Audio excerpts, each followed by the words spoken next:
The Right Church, From a Seeker to a Finder. Written by Peter Hoover of Ontario, Canada in the late 1970s. Published in 2021 by Metamorphose Publishing of Waynesboro, Pennsylvania, USA. As a teenager, I often suspected I had become the most confused Christian on earth. 15 years old when I decided to follow Jesus, things made sense, to a degree.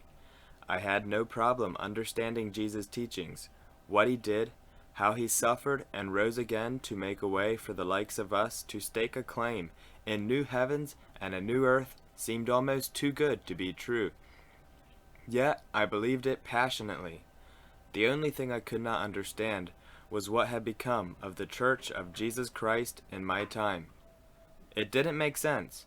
So many church groups everywhere, a dime a dozen, yet all of them seriously believing they would somehow make it in through the narrow gate to everlasting life, the wedding of the Lamb, in perfect unity, all around the table with Christ in lasting joy.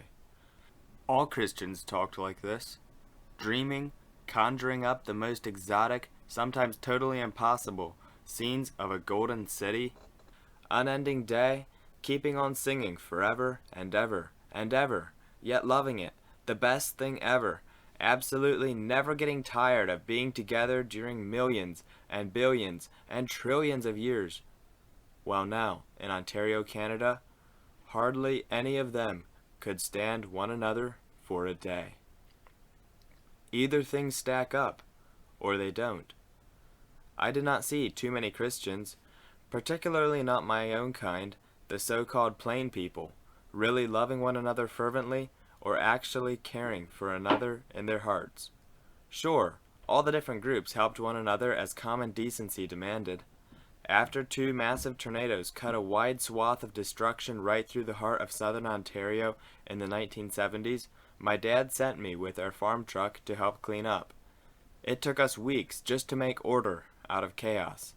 I worked under MCC Canada, a Mennonite organization, and we met every morning at the Tavistock Mennonite Church for prayers, daily instructions on what to do, and with which team to work with. I greatly enjoyed meeting lots of guys my age, and girls, from all the different churches, from the most contemporary to the strictest old order Amish. Even a bunch of Dave Martin guys came to help, and in working with them, I discovered some of them were my first cousins. This rare camaraderie amongst us exhilarated us. Wow! Wouldn't it be neat if we could simply do this all the time? Reality struck again on Sunday mornings when all of us dutifully drove with our respective families to all of our sharply segregated groups and subgroups throughout this part of the province. All of our differing churches collected offerings to help the needy. Of course. We sent money and supplies around the world with MCC, Mennonite Central Committee. Most of us also cooperated in running schools, missions, and homes for the aged. Very nice. Almost something to feel proud about. Yet we all knew, only too well, how poorly our churches got along one with another, or even within our local churches.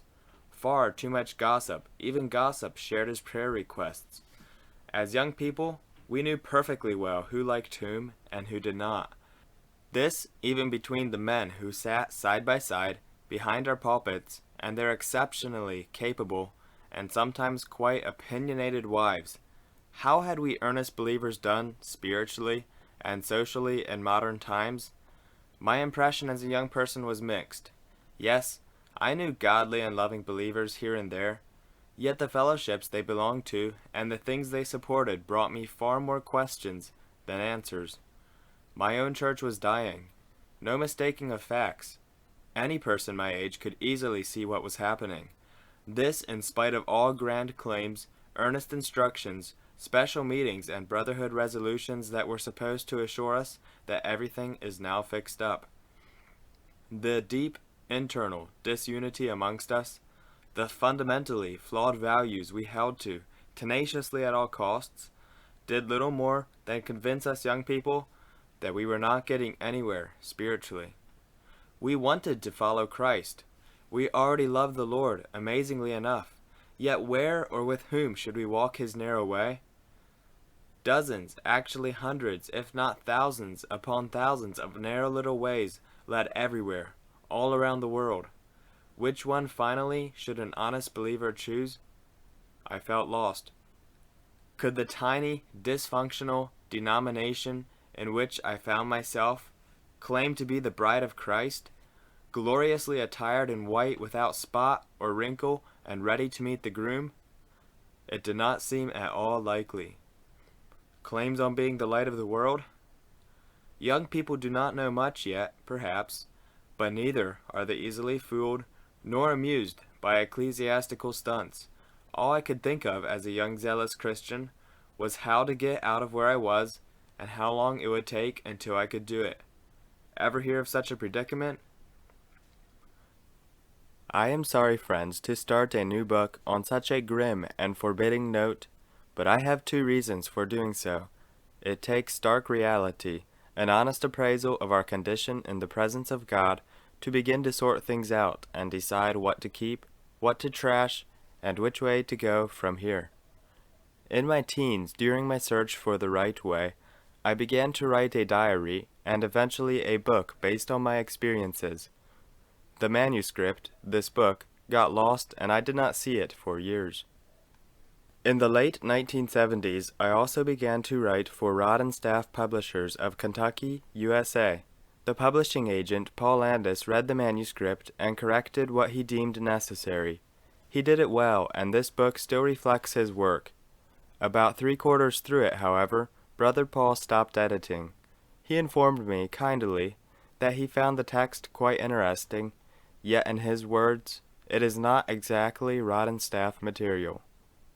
The project was consequently dropped, Brother Paul and I lost touch, he was buried years later in Missouri, and I presumed the manuscript had disappeared in our moves from Canada to Latin America and Australia.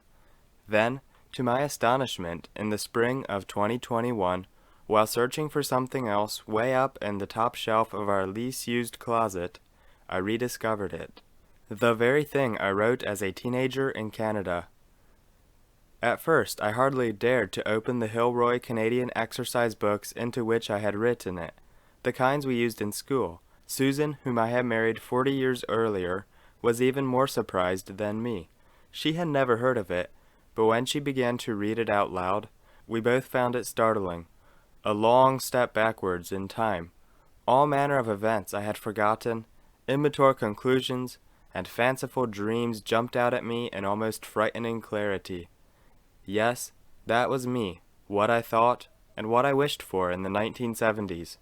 A mixed-up Mennonite teen in a turbulent age.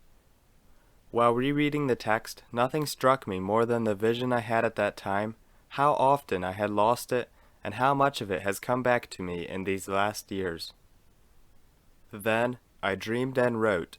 Now I am seeing many of my dreams fulfilled in concrete form, in flesh and blood. Yes, still imperfect, still working on it, but live, real, and growing. I praise God. Do visions need to be shared? I share mine here for whatever it's worth, and I hope my children and grandchildren, as well as my brothers and sisters in the living church, will know what to make of it. Because I wrote this story while nearly all of its characters were still alive, including my parents, I deliberately garbled the facts and changed nearly all the names of people and places. To make it less apparent who was who, I also shuffled experiences, events, and geographical locations between my cousins and me. If you know me and where I came from, especially if your birth date resembles mine, you will quickly connect many dots. All of the characters in my story were real people. The vast majority of them, older than me, however, no longer live here on Earth. If, on the other side, you do not know the story between the lines, you should still be able to catch the drift. Just don't use a map to sort out the Ontario names I used in my text. And, for obvious reasons, I will not answer questions about which was what and who was who. Unlike my previous books, this one does not come as a historical account. I wrote it to make a point, and I hope you will catch it for the glory of God. Peter Hoover, Waynesboro, Pennsylvania, September 13, 2021.